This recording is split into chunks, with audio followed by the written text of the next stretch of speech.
In 2019, a wildlife research team from the University of Alaska Southeast placed a trail camera inside a sealed drainage basin in the Tongass National Forest as part of a wolf population study. The camera was a Reckonix Hyperfire 2 bolted to a Sitka spruce at 4 feet off the ground. Standard mounting, standard placement. The kind of setup these researchers had done hundreds of times across dozens of drainages throughout southeast Alaska. When they returned 3 months later to collect the data, the camera was gone from the tree.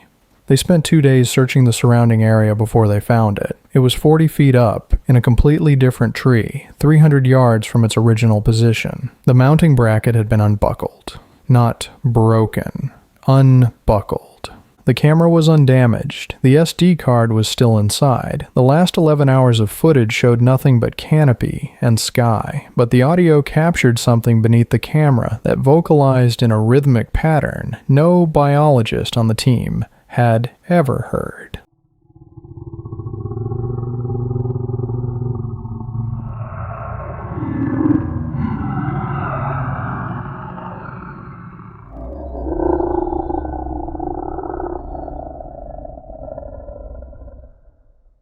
The footage was submitted to the university. The project lead was told the data was inconclusive. The study's scope was narrowed to exclude that drainage. The trail camera data was never published.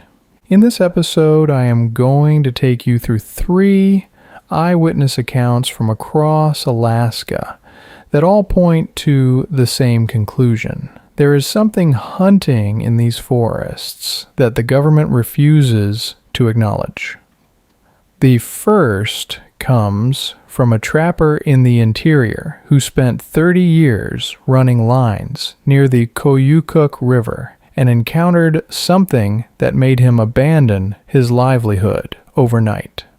The second involves a young family on a remote homestead in the Matanuska-Susitna Valley who discovered that whatever was killing their livestock was not a bear, and it had been watching their children. And the third takes us deep into the Tongass, where a Tlingit elder finally agreed to explain what her people have known for centuries, and why the United States Forest Service sealed an entire drainage basin without ever telling the public why. You will not want to miss this one.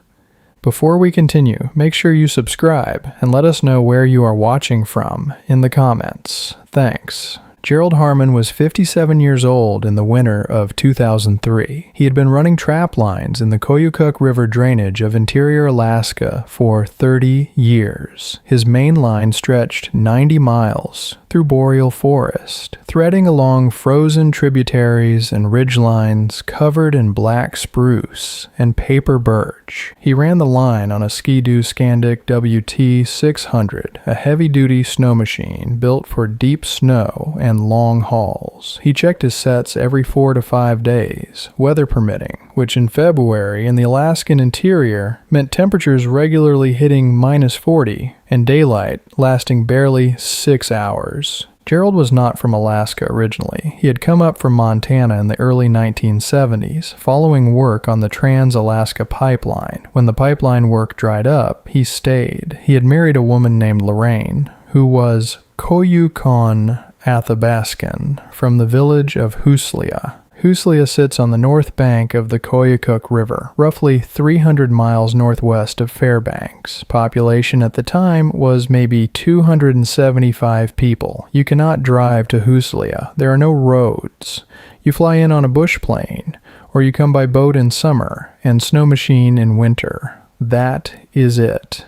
That is the level of isolation we are talking about. Through Lorraine and her family, Gerald had learned to read the woods the way the Koyukon people did, not just tracking and trapping, but understanding the forest as something alive, something aware. The Koyukon have a concept they call Hutlani, which roughly translates to a system of rules governing the relationship between humans and the natural world. Certain animals are treated with specific kinds of respect. Certain places in the forest carry weight and history. You do not talk about some things casually. You do not enter some places without reason. Lorraine's uncle, a man named Thomas Peter, had given Gerald a hand-drawn map of his trapline territory years earlier. On that map, Thomas had marked certain areas with a simple X. No explanation, just the mark. When Gerald asked what the marks meant, Thomas told him those were places where you do not set traps, places where you do not stop, places where you pass through quickly and you do not look too hard at what might be standing in the trees. Gerald respected those boundaries. In 30 years of trapping, he had never set a single snare inside one of those marked zones. That winter, something changed. It started in early February. Gerald was running the northern section of his line, a stretch that passed within a quarter mile of one of the marked zones. He reached his first set and found the trap sprung. The bait was gone, but the trap itself was intact, not damaged, not torn apart the way a wolverine would destroy a set. A wolverine hits a trap like a small explosion. It rips the bait out, bends the springs, drags the whole apparatus across the snow. This was different. The jaws of the trap had been opened cleanly, pried apart. A number 3 Bridger coil spring trap requires roughly 40 pounds of force to open the jaws. Something had gripped the steel and pulled them apart with its hands.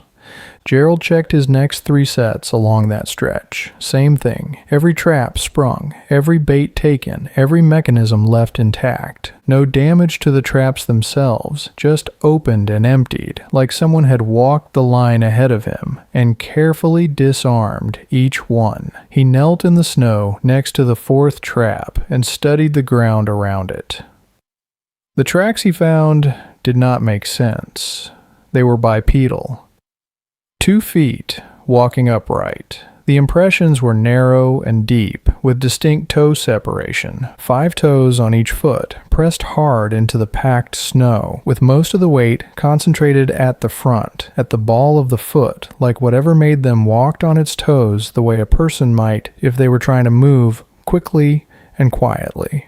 The stride was nearly 4 feet from heel to heel. Gerald was 6 feet tall. His own stride in deep snow was about 2.5 feet. Whatever left these prints was significantly taller than he was, and moved with a much longer gait. He followed the tracks for about 200 yards. They led northeast, directly toward one of the marked zones on Thomas's map. At the edge of the zone, where the spruce thickened into a wall of dark timber, the tracks continued in.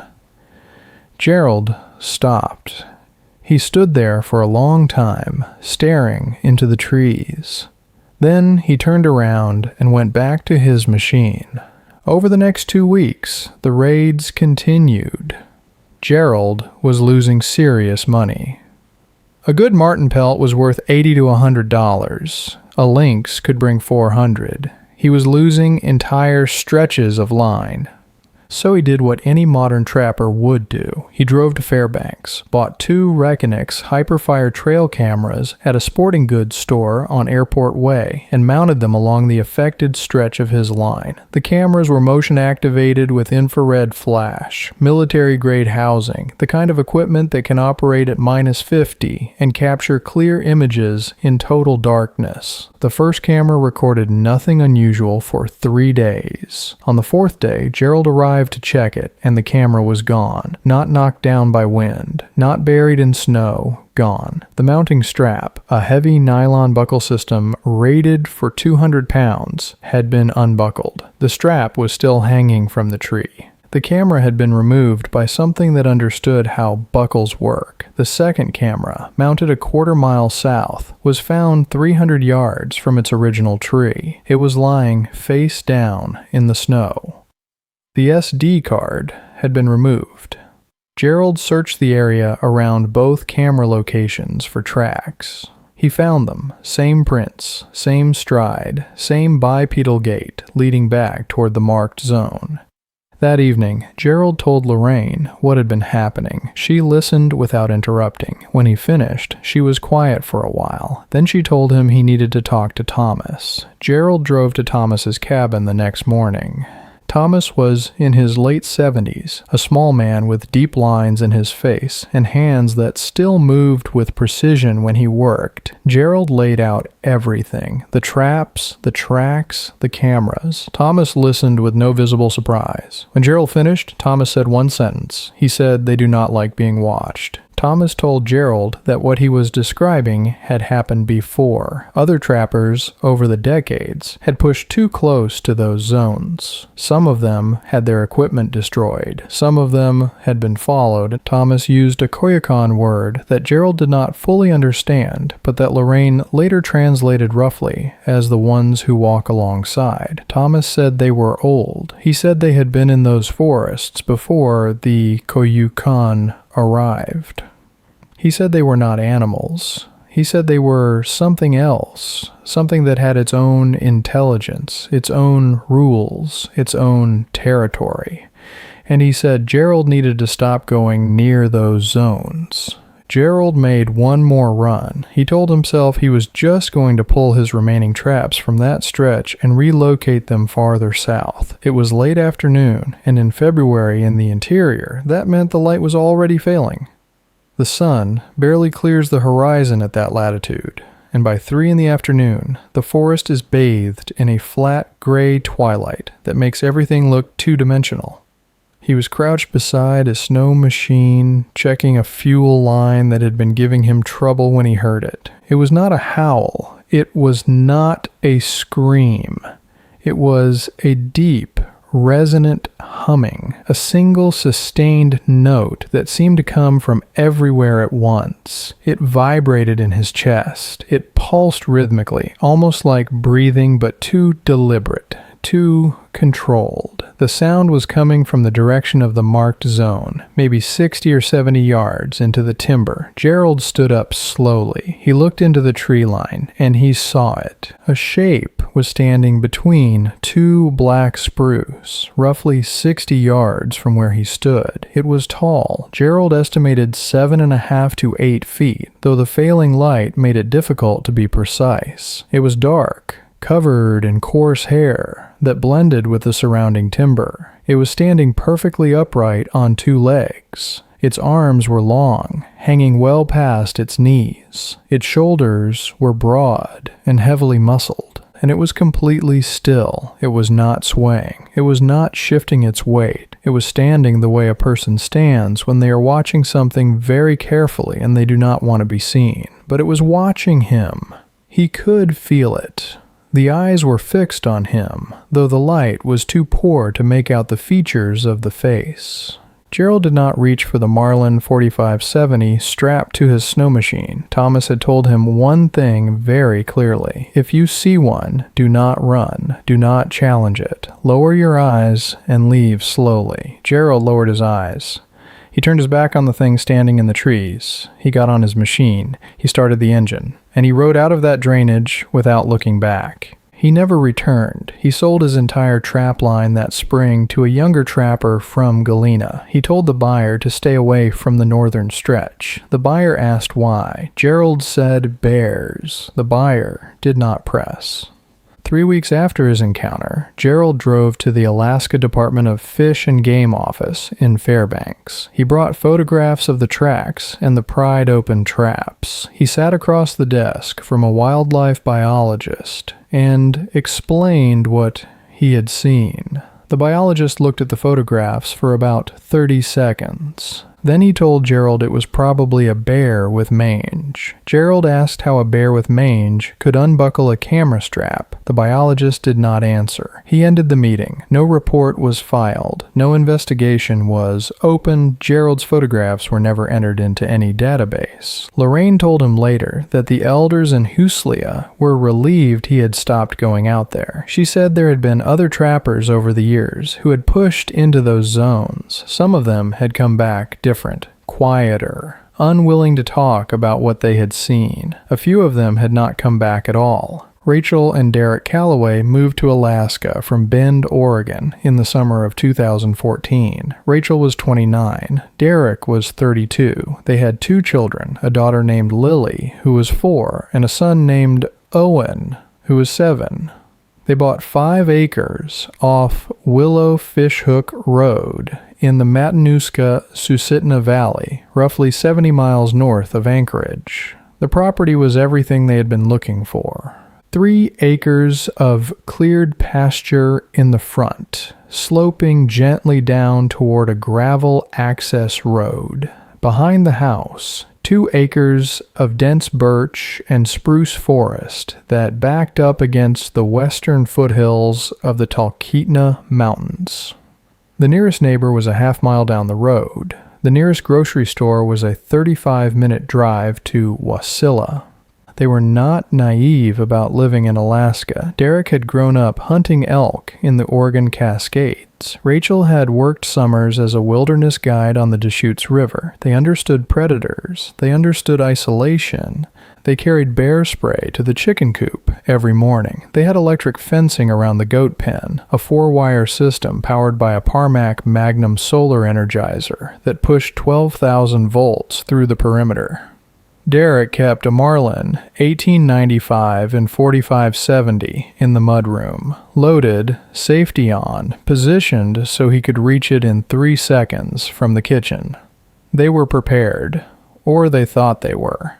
They kept 8 goats and about 24 chickens. Rachel homeschooled both kids at the kitchen table in the mornings and let them play in the yard in the afternoons. She had one rule that was absolute. The kids did not go past the tree line. Ever. The forest behind the house was thick, dark even in the middle of a June afternoon when the sun was up for 19 hours. The spruce grew close together, and the canopy blocked most of the light. You could stand at the edge of the yard and look into those trees and not be able to see more than 30 or 40 feet. Rachel did not like looking into those trees. She never said why. She just told the kids to stay in the open. In late June of 2017, something started killing their goats. The first one was found on a Monday morning. Rachel walked out to the pen at 6:30 and found a doe lying on its side near the fence. Its throat had been torn open. The wound was deep and ragged, exposing the trachea and the carotid. But the body was otherwise untouched. No feeding, no flesh removed. Whatever had killed it had not eaten. It had simply killed and left. Rachel called Derek at work. He told her it was probably a black bear testing the fence. Black bears are curious. Sometimes they kill livestock and do not feed immediately. He told her to reinforce the fence and check it again that night. She did. 3 nights later, the second goat was found dead. This one was worse. The animal had been opened from sternum to pelvis in a single, clean incision. The organs had been removed, not torn out, removed. The intestines, the stomach, the liver, the kidneys, all of it, gone. The cavity was empty. The carcass had been draped over the top rail of the fence, balanced there like someone had placed it deliberately, carefully, as if presenting it. Rachel photographed everything with her phone, 12 photographs from different angles. She called Alaska Fish and Game in Palmer. An officer came out the next afternoon. He looked at the carcass for about 2 minutes, poked at the incision with a stick, and told Rachel it was likely a black bear. She asked about the missing organs. He said bears sometimes cache food underground and return for it later. She asked why the body was draped over the fence.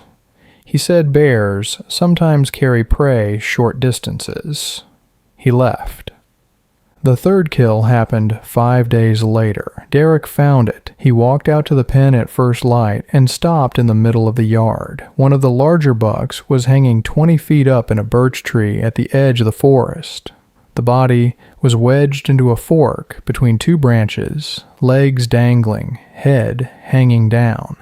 The throat had been opened and the organs removed, same as before, but the carcass was 20 feet off the ground in a tree. Black bears do not carry 60-pound goats 20 feet up into trees. Leopards do that. Cougars do that occasionally.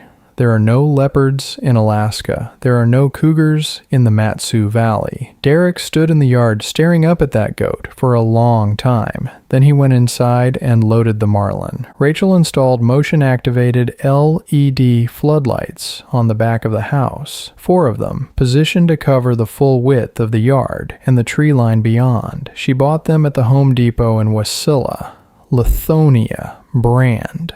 5,000 lumens each. She mounted them herself while Derek was at work. That night, she stayed up.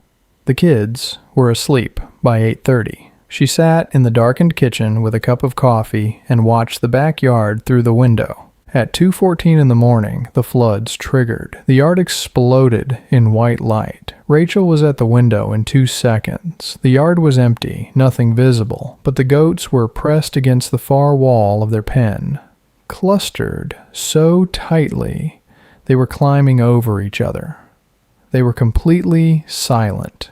Goats are vocal animals. They bleat when they are startled, when they are hungry, when another goat bumps them.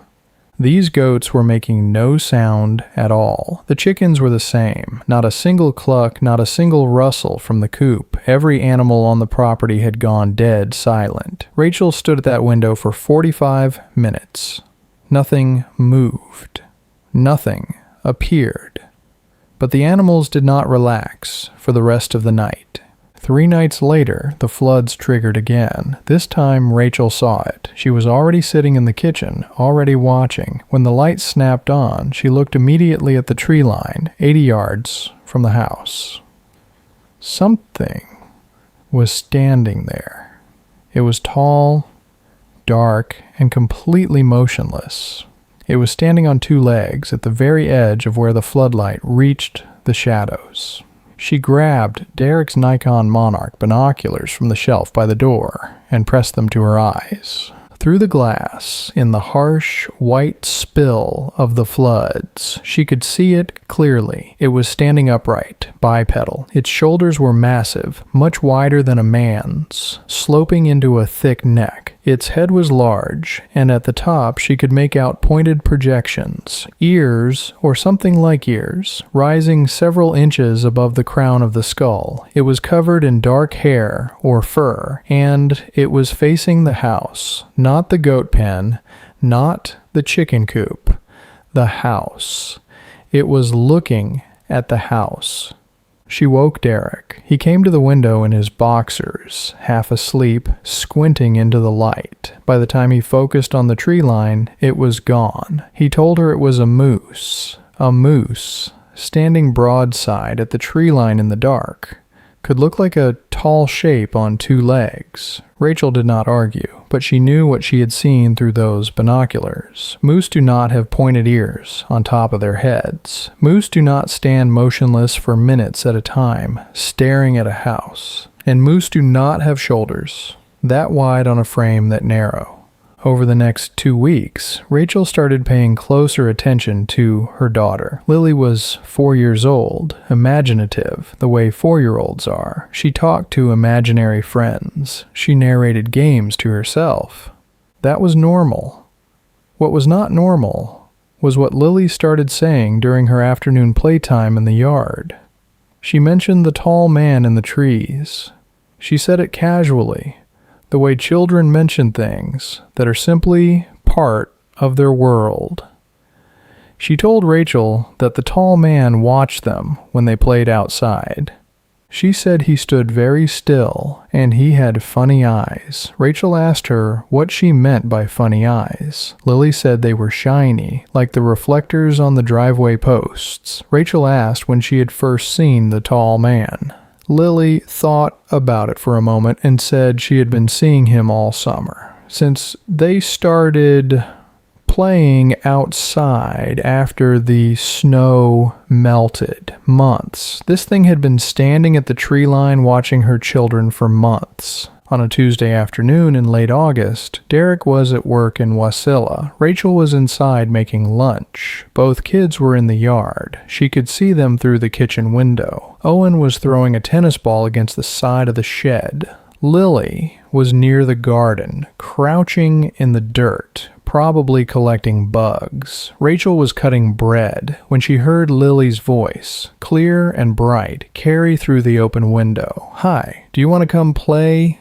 Rachel dropped the knife. She was at the window in a second. Lily was standing at the edge of the tree line, not past it, right at the boundary, right at the invisible line Rachel had drawn for her children 1,000 times.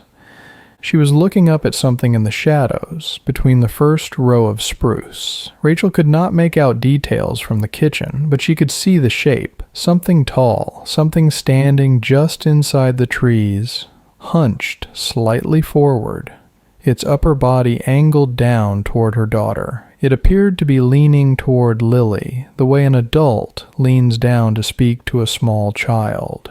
Rachel ran to the mudroom. She grabbed the Marlin 1895 off the wall. She racked around, threw open the back door, and fired into the air. The 4570 is a big bore lever action, designed for stopping grizzly bears. The report was enormous. It echoed off the foothills and rolled across the valley like thunder. Lily screamed and dropped to the ground crying. Owen came running around the shed, and the shape in the trees did not flinch. It did not startle. It did not bolt. It straightened slowly, unfolding from its hunched position to its full height, which Rachel estimated at well over 7 feet. It took one single step backward into the darkness beneath the canopy, and then it was gone. No crashing brush, no heavy footfalls, no sound at all. It simply was not there anymore. Rachel carried both kids inside and locked every door. She called Derek and told him to come home. She called Fish and Game and filed a report describing a large bipedal animal stalking her property. The officer on the phone asked her if it might have been a brown bear standing on its hind legs. She said no. He asked if it could have been a very tall moose. She said no. He classified the report as bear activity. The family left Alaska 6 weeks later. They sold the homestead at a significant loss to a couple from Fairbanks who wanted a fixer-upper. Rachel filed 3 total reports with Fish and Game over the course of that summer. All 3 were classified as bear activity. No field investigation was ever conducted. No officer ever returned to the property after that first visit in June. When Rachel asked why, she was told the department was understaffed and her reports did not meet the threshold for a follow-up. I do not know what was standing at that tree line watching a 4-year-old girl. I do not know what put a 60-pound goat 20 feet up in a tree. But I know that the Alaska Department of Fish and Game classified every single one of those reports as a bear, and I know that no one from the state ever bothered to go back and find out if they were wrong. The Tongass National Forest is the largest national forest in the United States. 17 million acres of temperate rainforest spread across the islands and coastal mountains of southeast Alaska. To put that in perspective, the Tongass is roughly the size of West Virginia. Most of it has never been logged, never been developed, never been surveyed on foot. You can fly over it in a bush plane for hours and see nothing but unbroken forest stretching to every horizon, rivers with no names, valleys with no trails, drainages that no human being has entered in recorded history. In 2012, the United States Forest Service quietly closed access to a drainage basin in the Tongass, approximately 30 miles inland from Juneau. No press release was issued. No public comment period was opened. The closure was posted on a single page of the Forest Service's regional website and classified as a resource protection area, the same administrative designation used for endangered species habitat. But here's the thing. No endangered species were cited. The closure order did not mention spotted owls. It did not mention salmon habitat. It did not mention marbled murrelets or Alexander archipelago wolves or any of the species that typically trigger federal habitat protections in southeast Alaska. The order simply stated that all public entry into the drainage was prohibited for safety and resource protection purposes. No further explanation was given. that drainage had been used by Tlingit families for centuries. The Tlingit are the indigenous people of southeast Alaska, and their relationship with the Tongass is not measured in decades or generations. It is measured in millennia.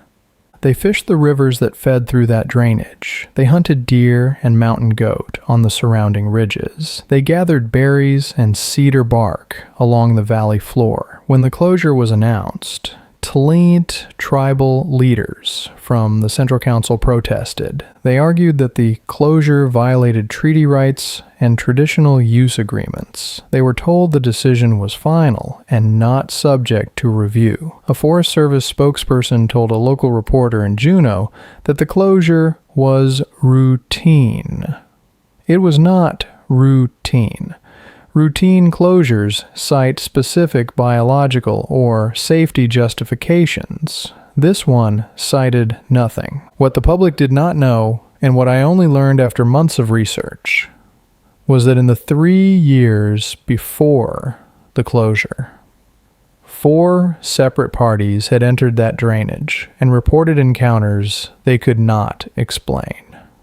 2 of those parties were recreational hikers who had obtained backcountry permits. One was a Forest Service survey crew conducting a timber assessment. The 4th was a group of Tlingit hunters on a traditional use permit. The hikers' reports described similar experiences. Both parties reported feeling watched in areas where no other humans were present. Both reported hearing vocalizations at night that they initially attributed to owls or loons, but that continued for extended periods and seemed to track their movement along the river. One party reported that their campsite was disturbed while they were on a day hike. Their food cache was untouched, but their personal gear, clothing, books, journals had been removed from their packs and arranged in a semicircle around the fire ring, not scattered, arranged.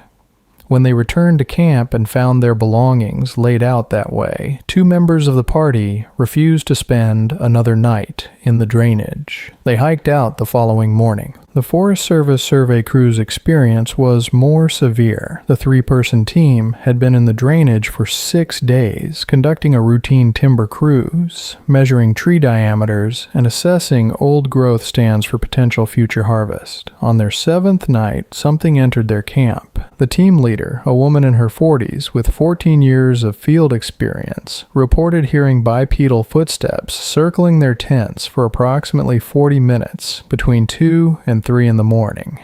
She described the footsteps as heavy and deliberate, with a stride that was too long for a human. She said the steps would stop, and whatever was making them would stand motionless for 2 or 3 minutes before resuming. In the morning, the team found tracks around their camp. The crew photographed the prints and submitted them with their report. The prints showed a bipedal creature with a foot approximately 14 inches long and 5 distinct toes. Fish and Game reviewed the photographs and classified them as bear tracks, distorted by rain and soil conditions. The survey team disagreed, but had no authority to pursue the matter. 2 of the 3 crew members requested transfers to other districts within the month. The Tlingit hunting party's experience is the one that matters most, because they were the only group that understood what they were dealing with. There were 4 men, all experienced hunters from a village near Juneau. They entered the drainage in late September to hunt Sitka blacktail deer during the early season. On their 2nd day, the eldest member of the group, a man in his 60s, told the others they needed to leave. He said he had recognized signs that the others had missed. He would not elaborate on what the signs were. He said only that this place belonged to the Kushtaka, and they had no business being there. The group left that afternoon. When they returned to their village, the elder spoke privately with other elders. Whatever he told them confirmed something they had already suspected. Within weeks, the tribal council submitted a formal request to the Forest Service asking that the drainage be closed to all public entry. The Forest Service granted the closure 3 months later. Now, I need to explain what the Kushtaka are, because this is not a casual piece of folklore. This is not a campfire story. The Kushtaka are one of the most deeply embedded elements of Tlingit spiritual and practical tradition. And they are treated with absolute seriousness by the people who know them. The word Kushtaka translates roughly to land otter man. In Tlingit tradition, the Kushtaka are shape-shifting entities that inhabit specific areas of the forest, almost always near water. They are not animals. They are intelligent. They are manipulative. They can take the form of familiar people, friends, family members, loved ones. They can mimic the voices of people you know. They use these abilities to lure humans deeper into the forest, away from safety, away from anyone who could help. The Tlingit say that people who follow the Kushtaka do not come back, or they come back changed, hollow, unable to fully remember what happened to them, unable to reconnect with the people they were before. Some traditions describe the Kushtaka as collectors. They do not always kill. Sometimes they take people and keep them. Sometimes they return them. But what comes back is not entirely the same person who left. A Tlingit elder named Margaret, who was in her late 70s and lived in a village near Juneau, agreed to speak about the Kushtaka and about that specific drainage. She had never spoken to an outsider about this subject. She said her grandmother had told her about the Kushtaka when she was a small child. Not as a bedtime story, as a set of survival instructions. Her grandmother had mapped the places in the forest where the Kushtaka lived, the same way you might map the territory of a grizzly sow with cubs, or the denning area of a pack of wolves. You did not go to those places. You did not linger near them. You did not make camp within earshot of them. If you heard a familiar voice calling your name from a direction you did not expect, you did not follow it. You turned around and you walked the other way. Margaret said the drainage that was sealed in 2012 was one of the oldest known Kushtaka territories. Her people had a name for that valley. It translated roughly to the place where people are returned wrong. She said that Tlingit had been avoiding that drainage for as long as the oral histories could remember, which in Tlingit tradition stretches back thousands of years. She said the Forest Service did not close that drainage to protect a resource. They closed it because of what happened to the survey crew in 2011. She said the 2 crew members who were hospitalized afterward did not just have physical complaints. They were confused, disoriented. One of them could not remember his own name for several hours after being evacuated. The Forest Service pulled all personnel from the drainage within a week and never sent anyone back. And then there was the trail camera, the one I told you about at the beginning of this episode. In 2019, a wildlife research team from the University of Alaska Southeast had special access permits to place cameras inside the sealed drainage as part of a wolf population study when they recovered the camera 3 months later and found it 40 feet up in a different tree with the buckle undone. They were disturbed, but it was the audio that truly unsettled them. The vocalizations captured on those 11 hours of footage were unlike anything in the university's database. They were rhythmic, rising and falling in structured patterns that suggested intentional communication, not the random calls of a bird or the territorial howls of a wolf. One segment of the audio contained what sounded like a voice, a deep resonant tone that rose and fell in a cadence that 2 linguists who later reviewed the recording said bore resemblance to Tlingit phonemic patterns. The sounds had the tonal structure and rhythmic spacing of Tlingit speech.